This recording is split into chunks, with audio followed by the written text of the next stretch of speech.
This is episode number 215 of the Homeowner Show. Whether you're DIY or looking to hire, we're here to help you find the best information and options for you and your home. My name is Kevin Hackett, and here with me is Craig Williams. Hello, and welcome to Homeowner Show. We're so glad that you could join us for another live episode here in the studio. How you doing, Kev? Oh, I'm just having a banging up good time. Bang. Going out with a bang. We shot a lot of guns tonight. We shot a lot of guns tonight. We shot a bunch of guns, and we did so in epic fashion. Yeah, so big thank you to the Blackwood Gun Club, which is just down the road from the studio here, for letting us come out and shoot a lot. We put a lot of ammo through the rounds tonight, and we did it with a purpose. Yeah. Well, and also, so I mean, in conjunction with our thank you to Blackwood, we also want to say a big thank you to Adrian over at In-Home Floor, who provided some of the targets. Yes, let's just say the targets. Well, so we're being a little cryptic because we can't say a whole lot about what we were doing. No, I mean, here's the deal. There were some references made to some products. Yeah. And on the show with Adrian. Yeah. And let's just say we tested whether or not the validity of those claims. Yes. And we've got some pretty good video that's going to come out, and you're going to find out. Yeah. If you haven't already. what the results were. Yeah, so thank you to Adrian. Definitely thank you to Aaron and Jeff Bearden, and then to John, who's our range master over there for the evening. Yes, who took care of us and taught us many things. Oh, dude, he was fun. I like him. He and I can be friends. Yeah, absolutely. That guy's a good guy to know. Yeah. Well, and if you're local, one of the reasons I love Blackwood is it's the only range that I know of where you can pretty much do everything. Yeah. Because you have a pistol range, you have a long rifle range, and then you also have trap and skeet and clay shooting. All right there. There's other ranges in the area that have aspects of those, but they don't all have both. Right. Plus, they're just great people to go hang out. It's a fantastic facility. So if you haven't been, I encourage you to go. I'm a member over there. Okay. But yeah, how long? We were there for almost 2 hours. Yeah. Oh, well, we got there at 6:30, and I think we left closer to 9. I think we were there between 2 and 2.5 hours. Yeah. We went through several rounds. Yeah. What was your favorite gun that you shot tonight? I mean, it could be yours, one of yours even, but I mean, like my all-time favorite gun is one of mine, which is my Marlin 3030. Yeah. I love lever action rifles. They've always been my favorite. But I will say I really like the optics on his AR. Oh, dude.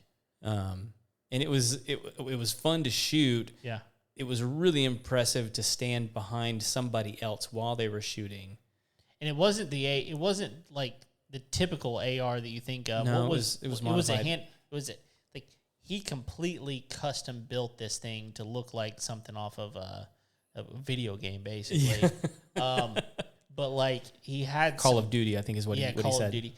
But he's got some pretty amazing, like, I mean, this thing had a punch to it. Yeah. And you didn't feel it. Yeah. Because it had some pretty amazing, like, shock absorption to it. Right. But that was definitely my favorite gun that I shot. You like the AR the best? Oh, dude. That one was so You liked it better than the AK? The AR was a lot more. I liked the AK too. Uh-huh. But like you said, the optics, I mean, you literally see like a laser that you can point at whatever. It's super accurate. Well, that's the thing is like I've come across those in the past and they haven't been very accurate. Yeah. That one was accurate. It was accurate. Yeah. And it was it was a lot of fun. Yeah. It was a lot of fun.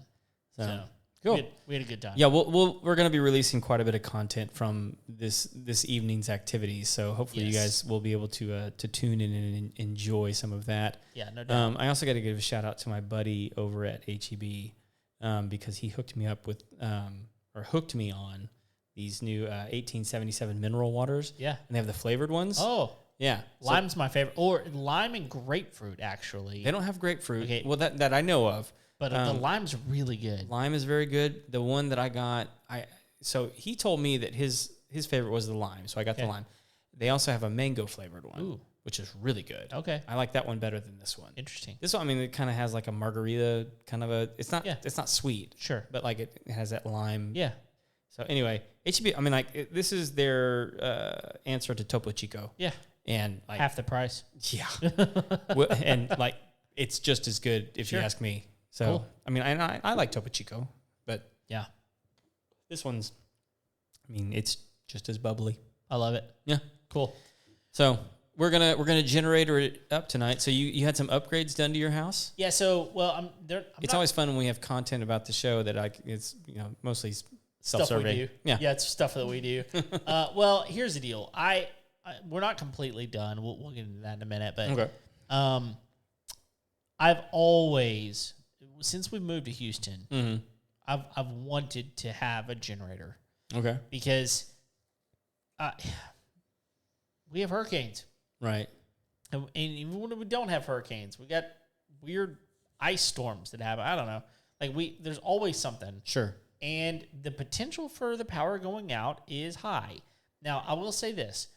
We are now on a completely different grid. It's actually the same grid that you're on. Okay. And it's the power company is a co-op, and they do a really, really good job of taking care of their customers. Yeah. And so I'm hoping. Are you on their internet, by the way? I am. Okay. Yeah. It's been good? It's been good. Okay. I mean, I really like Takis when we had them, but their internet's been great. It's been it's fiber, so it's been great. But it's one of those deals where I just don't like the idea of being without power for multiple days in a row. Mm-hmm. And part of it is just, I've got a family. If it's just me, I can handle it. But I'm just not interested in dealing with that with kids and all that kind of stuff. Sure. So I've wanted a generator, mm-hmm. but I don't want to go pay for a Generac. I mean, that's ultimately the way to go, but like those can be anywhere from 10 to 20 grand depending on what size you need. I mean, your mom and dad have one. Mm-hmm. They're amazing. Like you get a flicker and then the power's back on. You can run absolutely everything in your house. Pretty much. It's amazing. But they're so expensive. They're pricey. And so it's like buying a John Deere tractor, man. You pay a lot for that green paint. Yep. Yep. But it also does the job. Yeah. So, you get what you pay for. But I'm cheap, and I was talking to my wife over the summer, and I think I mentioned this on one of the episodes. Like, they lost power to our well, mm-hmm. and when we lost power to the well, it was just a tripped breaker at the time, but we didn't have water. Right. Yeah. And so I realized in that moment, I've never really been on a well before, so this is the first time I'm learning. And I realized, okay, if we are in most residential places mm-hmm. and we lose power, we still have water. Right. Where we're at now, if we lose power, we lose water. Yep. And that is a whole different ballgame, mm-hmm. And you can keep buckets of water around and flush the toilet that way. I get it, but it's just a whole different ballgame. So I was like, look, we're going to come up with a solution. We're going to install a generator. Right. And I've always wanted a natural gas generator because that fuel is readily available even during hurricanes. Sometimes the flow is not as good as you want it to be, but typically you've got natural gas available and you're not having to keep, jugs and jugs of gasoline or propane around if you have a dual fuel.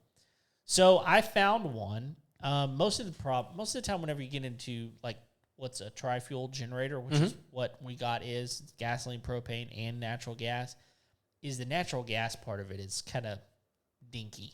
Like you just don't get much power out of it. Right. Yeah. And it's just the amount of, it's just the size of it, the motor and everything combined. So, interestingly, Duramax has come out with the largest tri-fuel on the market it's portable. And so, the thing on gas has a peak wattage of 13,000 watts, which is a lot. And all the way down to the natural gas, the peak wattage is 10,000, which is significantly higher than a lot of the other ones that are out of the market. So it's more expensive too. I'll just tell you, like, I don't mind putting the price out there because you can go look for it. I bought mine at Generator Factory Outlet. Online is free shipping. It's $2,500. So for a generator, that's pricey, but it's a 50 amp generator. Like it'll run my camper if I want it to, if I want to boondock with it. It's big enough to run my air conditioner, my oven, my dryer.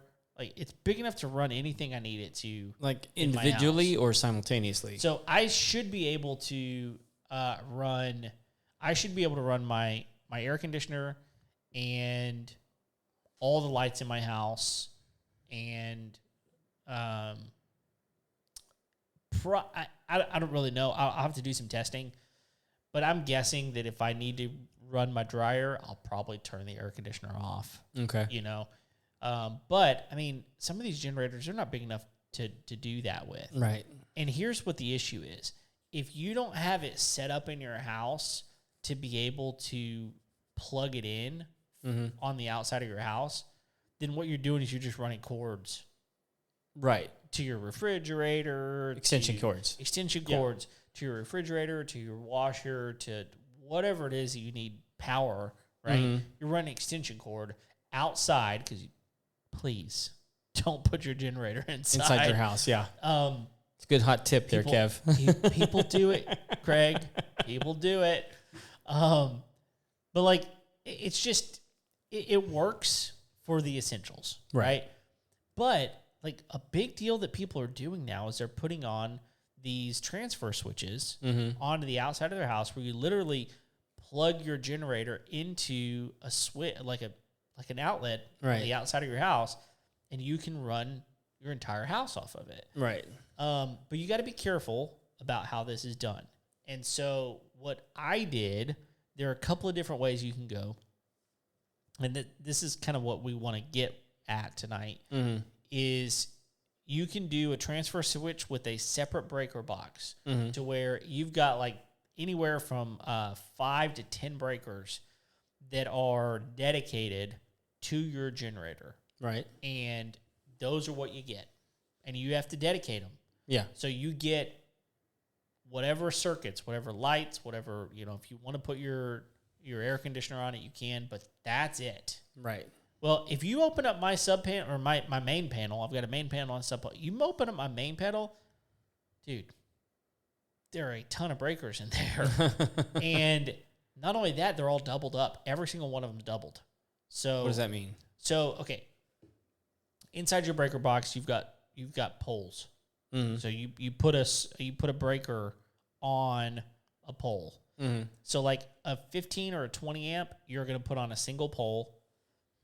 But on mine, it's got 2 separate breakers on that one pole. Okay. On every single one of them. So basically, you've got a what they call a tandem breaker on a single pole. Okay. So like, I've got a bunch of 15 and 20 amp breakers that all have 2 breakers on it. Are they like connected? They're like they have like the switch is connected? There's no connector to it. They're completely separate. Okay. And so you put on 2 different circuits on each one of them, but it only takes up 1 slot in your breaker box. But then you've got bigger breakers, like a 30 amp and a 50 amp, and you can even put a 100 amp, depending on whatever you've got.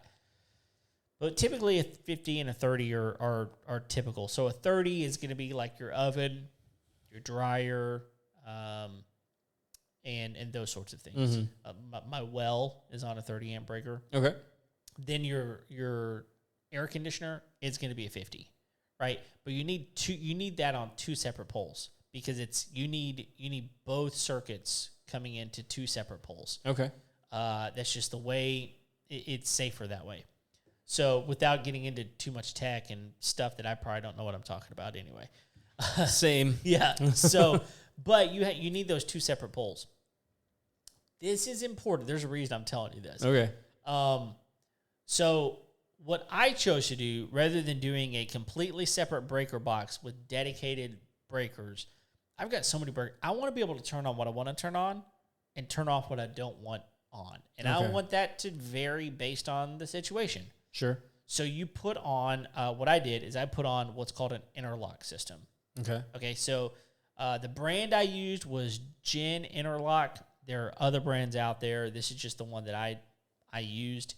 And so basically what it does is it's just a metal plate that you install on the outside of your breaker panel. Okay. And you have to put your breaker, either a 30 or a 50, whatever size your generator is, in the top right two slots of your panel. And so the way it works is that breaker is off if your main power is on. Okay. So that's your generator plug. It's what runs that actual outlet. It is directly connected to that 50 amp breaker. Okay. For me, it's a 50. So the only way to turn that breaker on, because there's this metal plate that covers that breaker, the only way to turn that 50 amp breaker off is to slide that metal up so that you can turn that on. I've seen these. Move it out of the way. But the only way you can slide that metal piece up is to turn off your main power. Okay. So you have to turn the main power off. You have to turn the main power off. You can slide the metal piece into position and then turn your 50 amp breaker on. The opposite is also true. You cannot then turn your main power back on without turning that 50 amp breaker off. Okay. The purpose of that is so you're not double feeding. Right. You're not creating a feedback loop. Exactly. Yeah. So it makes it all safe. But what it does, what this little simple piece of metal does is it allows you to run your entire panel off that 50 amp breaker. Okay. So you've got your air conditioner, your oven, your dryer, these higher load things, plus all your lights and your switches and all the things that are electric in your house. You can turn them on as you want or turn them off as you want. And so, man, I'm telling you, like, this is it's a game changer in the way people that live in hurricane areas, which South Texas is one of them. There's, Florida is one of them. Louisiana is one of them. Mississippi, like all these places that get hurricanes, and lose power regularly. And I don't know. There's a lot of people up in the north that lose power because of, snowstorms and those types of things. Yeah. That, I would highly encourage you to look into the generator interlock system, and I'll link up what we used. I wonder if up north where it gets so cold, like if generators are actually viable outside. They are like that. They are. I mean, like I know people have like Generacs and like diesel generators and things like that. I'm wondering if like the natural gas ones and the I know that because I've got friends up there that have generators for that reason. So I don't know if the natural gas option works as well. Right. Someone's gonna have to help me out on that one, but for gasoline or whatever, it's still a viable option. I would imagine. I mean, as long as you can get it started, it should be fine. Sure. I mean, oh, dude, that's the other thing about this thing. It's a remote start. Ooh. It's got remote start on it. What do you mean by remote? Like it has a. It's got a remote that I can start it with. Okay. It's also got push button start. That's nice. So you don't have to go out there and crank it with the traditional rip cord. And it's also got a low oil.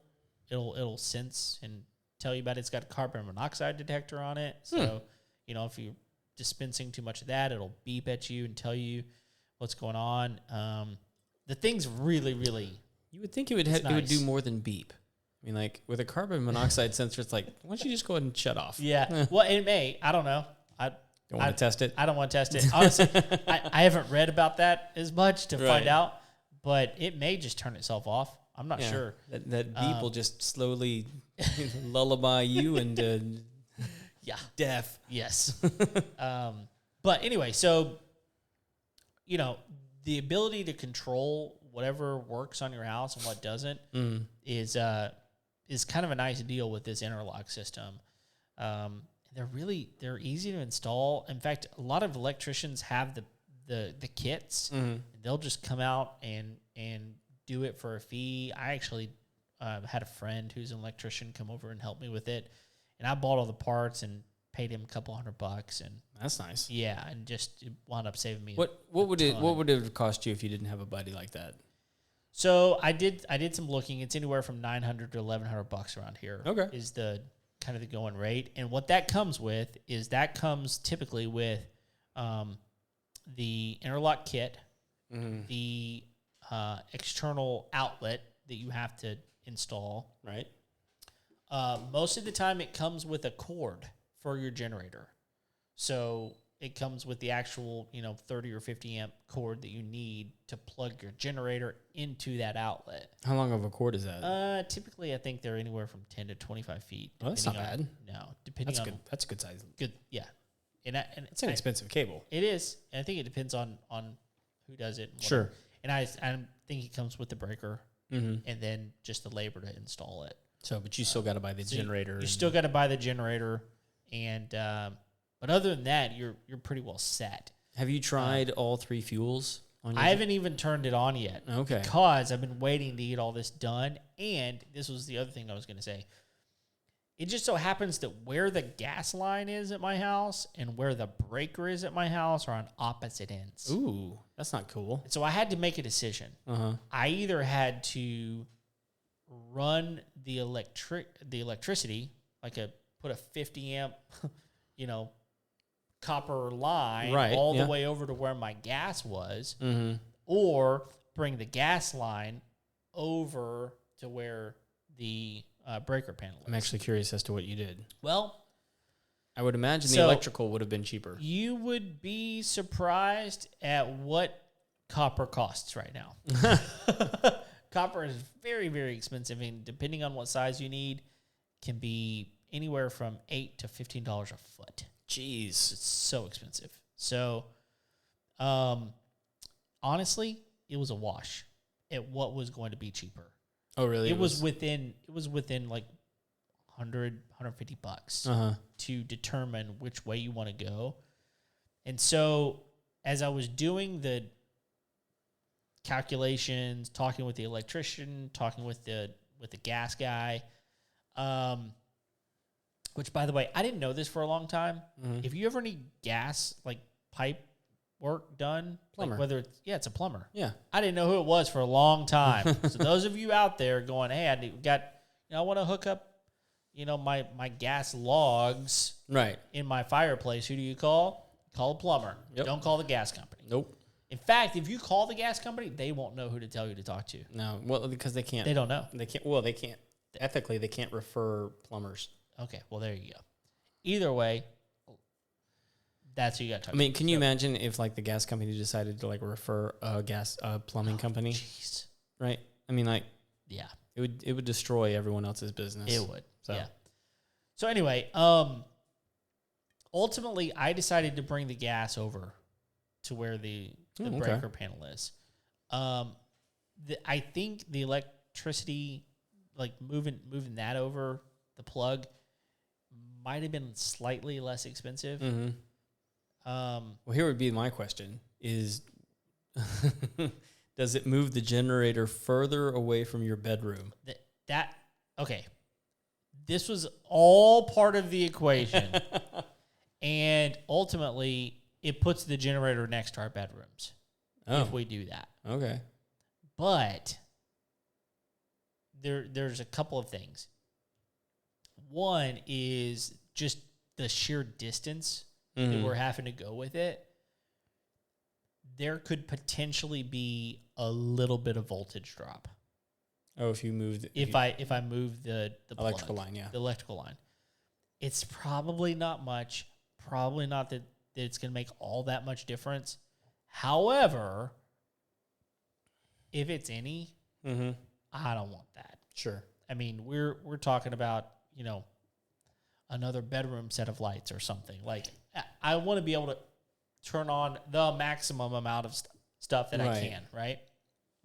And so, like, if I'm going to experience any voltage drop at all, even if it's minuscule, I'm not real interested in that. Yeah. The other thing is the way they're going to install it, and the gas, that's the thing. The gas is they're purchasing the parts to come do it, so it's not actually installed yet, which is why I haven't turned the generator on yet. I got you. I'm waiting on that, but because of the way they're installing it, if I decide to move, which I never plan on doing, but if I did, I could take that with me. I could take the gas line with me. I got you. It's a flexible hose that'll go up and through the attic, and I can remove that and take it with me. Okay. So that was something, but yeah, it's gonna be super nice. I mean, I'm gonna have a quick connect over there, quick connect into the deal. Jacks right in, and plug the. But you would get more power running it off of gasoline though, right? Oh yeah. Okay. Yeah. So the way this one is set up, the like I said, the peak wattage of gasoline is 13,000. The running wattage is 10,500. So what that means is the difference is a peak would be like when your air conditioner comes on, it draws more power on its startup cycle. Right. It's like you've probably heard before, you'll use more gas starting your car than you will running it. Right. It's just because that initial surge, that's the peak watts. So, but the running watts is what it really needs most of the time. So it's 13,000 and 10.5 for gasoline. If you use propane, it's 12,000 peak watts and 9,500 running. Okay. And then, but propane's even less, it's right? It's very inefficient. Right. If you had a standard gas grill propane bottle, it would last like 2 hours, maybe, depending on what you're running. Like, you're gonna have to have a lot of propane bottles. Gotcha. I'd rather haul gas around than propane. Are you talking about like a 20-pound? Yeah. Yeah. Are they 20 or 25 pounds? They're 20. Okay. And then, like for my RV, I've got 230 pound ones, but propane's a pain. Sure. I mean, not everywhere carries it. They're heavy and they're combustible pretty bad. And so is gas too, but it's different. They're not going to go boom quite the same. Right. And in a storm, you're more likely to find someone who will get you gasoline than propane. Yeah, I mean, like we kind of had a propane shortage around here for a while. We did. So I mean, like, it was way easier to get gasoline than it was propane. Right. So then when you jump down to natural gas, so you had 13,000, 12,000 on peak. Natural gas is 10,000 and 8,500 running. Okay. But that's not unusual because natural gas just doesn't have the oomph that the others do, but it's in supply. Right. And I can lots of it. Yeah, I can just plug in and I don't have to carry around for days, and I don't have to worry about in the middle of the night, I'm going to run out of gasoline. I'm going to have to go, fill it up, anything like that. Plus it's cleaner. So like your carburetor, all the things that run on your generator, it's just not going to clog up the same way as gasoline could you then, it's like you're running on natural gas. Right. Let's freak accident, all of a sudden natural gas is gone. I mean, like, say you had obviously you got a gas tank on this thing. I mean, is it a matter of just like flipping it over and it can just convert and continue to run, or do you need to stop it, change the fuel source? My guess is you would need to stop it, change the fuel source, and start it up again. Yeah. But Who knows? Yeah, I haven't tried it, but that's going to be that's normally the way that kind of stuff would work. I would imagine. I was just curious if they've come up with some sort of advancement or redundancy that's I don't think so. Hey, we just sense that you're out of natural gas. We're just going to go ahead and flip on over to the gas. I don't think so.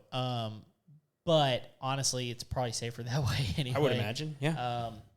But it's pretty simple to do that, to use gasoline over the other. And honestly, like I've always got propane around my house because I've got my camper there.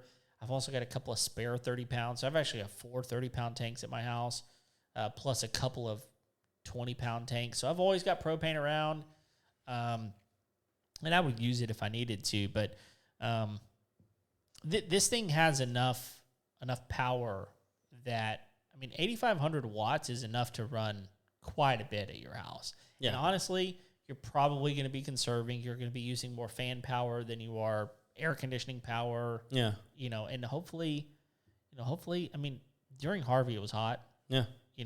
But, if it's a little, like if a hurricane came today here in Houston, it's cooler. Yeah. It's cooler right now than it has been. So, maybe you're running it a little less and all of that. And we've got an episode coming up. I know we're going to be talking about that article I sent you earlier today about how like this guy's making the claim you don't really have to worry about turning your lights off anymore in order to save money. Right. So I've got to finish reading it. Right.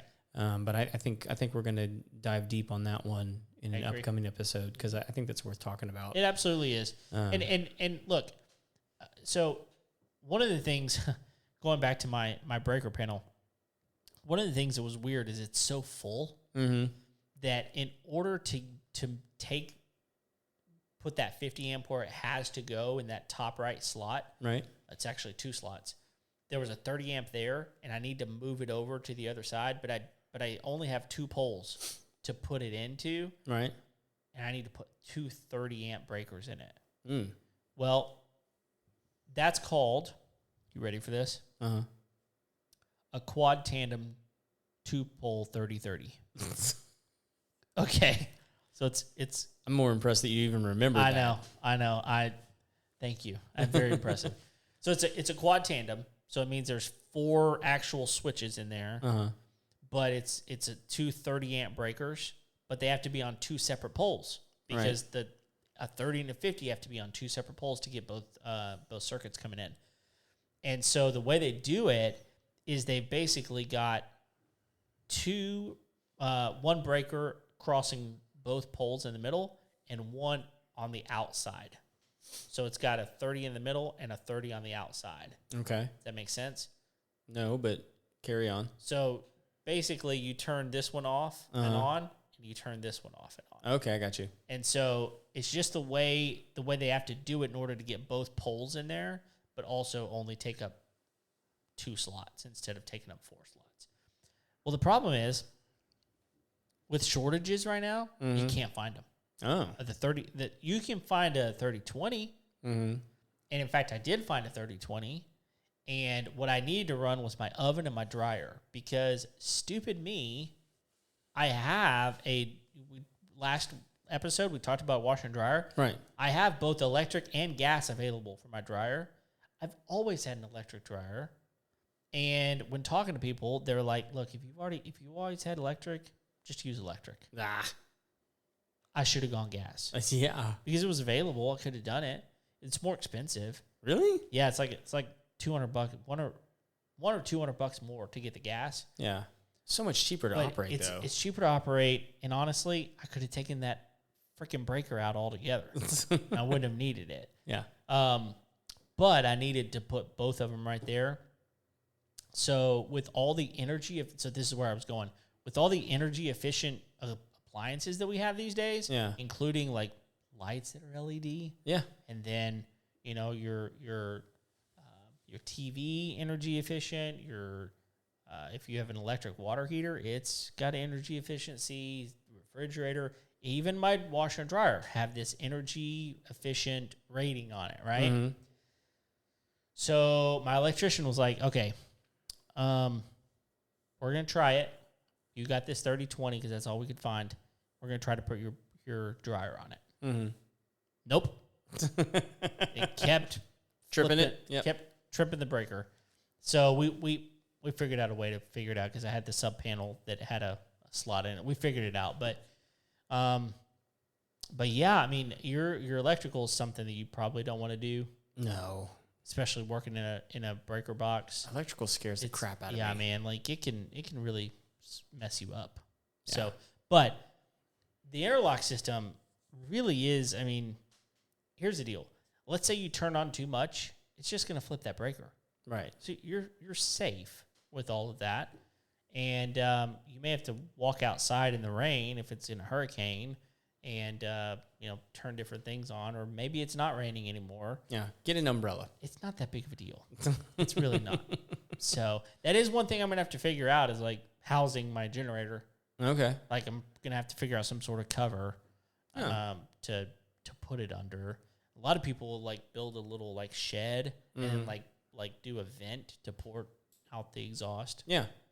That sort of thing. So I'll figure that out. But anyway, I'm really happy with the setup, and I think it's going to be really, really nice. And I won't have to leave if I lose electricity now. Yeah. And even right now, but like, let's say something crazy happens today, we lose power.